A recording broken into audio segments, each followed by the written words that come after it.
What if, at the moment you thought you were closest to God, you discovered you were actually drifting further away? What if, after death, you realized that everything you preached, taught, and lived within the church was nothing but a great deception? Margaret Thompson had always been respected as a woman of faith. For decades, she led her church with a firm hand, believing she was on the right path. Her voice echoed through the sanctuary, her words shaped lives, and her presence was strong and commanding. But was all of that truly from God? Before we continue, tell me something. How do you read the Bible? Do you open it to a random page or do you follow your own reading plan? I'd like to know in the comments. That night's service had begun like any other. The chairs were filled, the choir's voices echoed through the halls, and Pastor Margaret felt the energy of the people around her. She enjoyed that feeling of control she had over the congregation, the respect and admiration she received as she stepped up to the pulpit. She observed the attentive faces, staring back at her, people who came seeking a word, guidance and answer, and she was certain she could provide all of that. She took a deep breath, opened the Bible on the altar, and began her sermon. But something felt off. For some reason, the words didn't flow as they usually did. They felt heavy on her tongue, as if something was preventing them from coming out. She ignored it and continued. Her voice rose, and the congregation responded with enthusiastic amens. But then she felt a sharp pain in her chest. At first, it was just a slight discomfort, like a quick prick. She placed her hand on the spot and kept speaking. But then it came again, stronger this time. She blinked a few times, trying to ignore the tightening sensation. The microphone trembled in her hand, but no one seemed to notice. The surroundings began to blur. The noise of the voices turned into a distant hum. Margaret tried to take another step, but her legs gave out. The microphone slipped from her fingers, and then the floor rushed up to meet her face. Impact. Desperation in the eyes of the crowd. The lights of the church grew dim. The sound of screams and commotion began to fade. And for a brief moment, time seemed to stop. The last thing she heard was the distant sound of someone calling her name. Then everything went dark. But she was still there somehow. She was still there. And that's when she realized something terrible had happened. The silence was absolute. There were no more voices, no more music, no more weight of the microphone in her hands, just a deep void.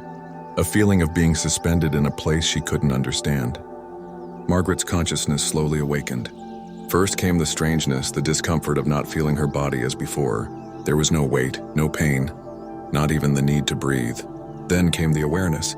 She was still in the church, but something was wrong. She looked around and saw the same chairs, the same walls, the same lights, but everything seemed different, as if she were seeing her own reality through a foggy glass. And then she saw it. There was a body on the floor, surrounded by desperate people. It took her a second to realize it was her. She felt a deep shock run through her mind. Her body was there, motionless, while some deacons tried to wake her up and others shouted for help. A woman knelt beside her, holding her hand, tears streaming down her face. It was her daughter. Margaret wanted to speak to her, to hold her hand in return, but nothing happened. That's when the panic set in. She tried to move, to scream, to force her body to react, but there was no connection. It was as if she were trapped in a formless existence, an invisible presence watching everything without being able to intervene. Something inside her told her this wasn't normal, that this wasn't just a fainting spell. And then everything began to change. The surroundings distorted, the lights grew dimmer. The sounds blended into a disturbing hum. The voices of the people disappeared, and the church she knew dissolved into darkness. The floor vanished. She felt as if she were being sucked into something. Wind blew around her, but it wasn't ordinary wind. It was dense, heavy, laden with something she couldn't explain. An intense cold began to envelop her body, or what was left of it. The void expanded, and then came the whispers. At first they were low, barely perceptible, but soon they grew closer, more insistent. They called her name, distant voices, some familiar, others completely unknown. Some cried, others laughed in a distorted manner, devoid of any trace of joy. Terror took hold. She didn't know where she was, but something inside her said this wasn't heaven. It was as if she were trapped in an invisible place, surrounded by a darkness that seemed to come alive around her. That's when she realized she wasn't alone. Something was watching her, something that didn't want her to leave. The cold intensified. The shadows began to move as if they had a consciousness of their own. The voices grew louder, Some laughed, others whispered words that made no sense. But amidst the murmurs and noises, one phrase stood out, clear as thunder in her mind. "You preached about God, but you never knew him." A deep shiver ran through her soul. What did that mean? She had always dedicated herself to the church, always preached the word, always guided her congregation. How could she not have known God? The feeling of being watched intensified. The shadows drew closer. One of them stood out from the rest. It had no form, no face, but it was a real presence, suffocating, overwhelming. "You spoke of him, but he never knew you." Fear consumed her. She wanted to deny it, to scream that it was a lie, that she had always done what she thought was right. But deep down, an uncomfortable truth began to emerge. What if everything she had lived wasn't enough? What if her pride, her vanity, her need to be respected and admired had blinded her to something much greater? The shadow drew closer. Margaret tried to retreat, but there was nowhere to go. That's when she realized it wasn't the shadow moving. It was her being pulled into the void. An invisible force began to drag her. Terror turned into absolute despair. She tried to hold on to something, but her hands passed through nothingness. She tried to pray, but her voice wouldn't come out. The shadows twisted around her, whispering words that burned in her mind. "You spoke of a God you never knew. You made disciples for yourself, not for him. You used his name, but you never loved him." Horror completely dominated her because deep down, she knew there was truth in those words. She knew that for years her faith had become a facade, a position, a status. And now she was there, facing something she didn't understand. Something that could consume her forever. Something that was already pulling her away. And then, in the most terrifying moment, when all seemed lost, a light appeared amidst the shadows, small but intense. For the first time since it all began, the darkness receded. Time seemed to stand still. Margaret felt the intense light around her, but it wasn't an ordinary light. It didn't come from a distant sun or artificial lamps. It simply was. His presence filled everything, as if every particle of space was imbued with a force greater than anything she had ever experienced. And then he spoke. "Margaret, you speak of me, but you never knew me." The words resonated within her like thunder. They weren't just heard, they pierced her soul, tore apart every excuse she had ever made, destroyed every argument she could raise. She opened her mouth to respond, but she realized there was no answer. Because the truth was before her and it was undeniable. She felt something inside her shatter, a part of her, a part she had carried for years, dissolved in that moment. It was her pride, her absolute certainty that she was a righteous woman, a faithful servant, an unquestionable spiritual leader. Everything crumbled because now before him she saw, and what she saw was terrifying. Around her, as if projected in the air, scenes from her life began to form. At first they were small moments, fragments of the past that seemed insignificant. But with each new scene, the truth became heavier. She saw herself in front of the mirror, adjusting her clothes before stepping up to the pulpit. That day, she wasn't concerned with God's presence, but with the impression she would make. She saw herself refusing to help a humble woman who came to the church seeking assistance because it wasn't the right time. She saw herself counting offerings, worried about numbers, strategizing for growth without thinking for a second if those souls were truly being saved. She saw herself preaching about repentance without ever having repented. And then the scene changed. Now she was facing a younger man. He held a Bible, his eyes shining with a genuine desire to serve. She recognized that moment. It was a young man who years ago had come to her with a heart on fire for God.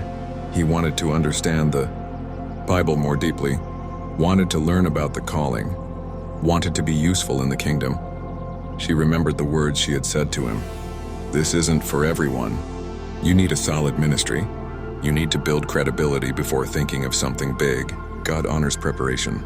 At the time, those words had seemed wise, but now, watching that scene from the outside, she saw something different. She saw the light in the young man's eyes fade. She saw insecurity grow within him. She saw how her words didn't encourage him but pushed him away from the faith he once had. She saw that young man drift away from the church, and now she knew he never returned. A sharp pain pierced her chest. It wasn't physical pain, but something much worse, because in that instant, she understood something she had never considered before. Her words carried weight, not just the weight of influence, but the weight of spiritual responsibility. She hadn't just guided people, she had driven some of them away from God himself. The images continued, She saw every time she taught human rules as if they were divine commandments. She saw the people who got lost because they couldn't meet the standards she herself had created. And then she saw something that made her lose all strength. She saw Jesus. He was at the altar, watching her preach, but he wasn't smiling. He wasn't applauding. His eyes were sad. And in that moment, Margaret realized what she had never understood before. She preached about God, but not for God. She didn't speak to him. She only spoke about him. Her faith wasn't a relationship. It was a system.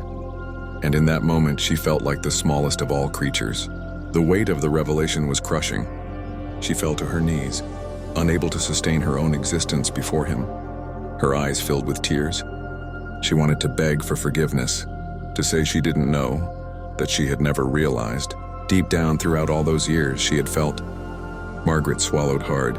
Suddenly, she heard a whisper beside her. She turned and saw a crowd, familiar faces, members of her church, but their eyes were dull, lifeless, as if they were there, but empty. They were lost. Then she heard voices in the distance. She saw a man walking away from the temple, carrying the weight of an invisible burden on his shoulders. She saw a woman crying outside, as if begging for something she had never received. Inside, she saw a young man who had once sought answers but left with even more doubts. They weren't just leaving the church. They were walking away from God. And then she finally understood. It wasn't just words she had preached. They were sentences. It wasn't just rules she had taught. They were chains. Margaret felt the ground disappear beneath her feet. She wanted to scream, to run to those people and tell them everything was wrong, that God was never about rules, appearances, and control, that he had always been about grace, truth, and real love. But now it was too late. The vision dissolved like dust in the wind, and once again, she was before him. But now she couldn't look into his eyes. There was too much shame. She fell face down, unable to bear the truth. She had always seen herself as a great pastor, but there she felt smaller than nothing. The silence enveloped her again until his voice came. There is still time. Margaret felt the air escape her lungs. The answer she had feared came as an unexpected relief. But before she could understand what it meant, everything around her began to change. The light grew stronger, the ground disappeared, and then she fell. Margaret felt a strong impact, as if her body were being thrown back into existence. Her chest burned, her lungs felt compressed, and then air violently invaded her body. She opened her eyes. The hospital lights were too bright, blinding her vision.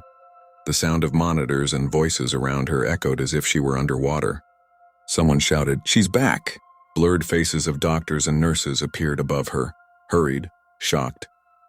Hands touched her arms, her face checking her vitals, verifying her pulse. But none of that mattered because Margaret remembered everything. She had stood before him. She had seen the truth, and now she was back. That meant there was still time. Gradually, her breathing slowed. Her body calmed, but her mind was in complete chaos. What was she supposed to do now? She had survived something no one would believe. How would she explain it? Who would listen? Fear began to creep in.